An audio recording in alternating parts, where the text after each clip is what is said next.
నాకు ప్రియమైన కుమారుడు నువ్వు, నాకు బహుప్రియుడు నువ్వు. దగ్గర ఆయన రెక్కల కిందికి తీసుకుంటే ఎంత ఏడుపో. వాళ్ళు అలాంటి అయిపోయావు నువ్వు అలాగని. అరే 1,000,000 మంది అన్నా వాళ్ళ మాట పట్టించుకుంటావు, నా మాట తీసుకుంటావు. నేను కదా అనాలి, నేను అనలేదు కదా.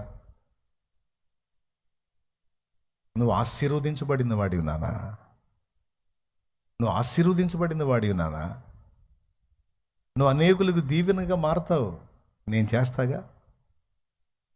వాళ్ళ మాటలు బట్టి ఆడవకరా, కృంగిపోకు, ధైర్యం తెచ్చుకో అని ఎన్నిసార్లు నన్ను ధైర్యపరిచాడో నా యేసయ్య నాకు తెలుసు. ప్రాక్టికల్గా నేను అనుభవించాను.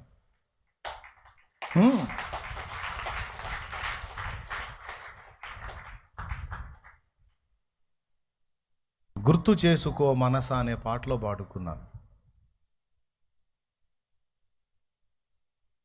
ఎవరు లేని నిసీధిలోనా యేసు ప్రేమ కలయికనో,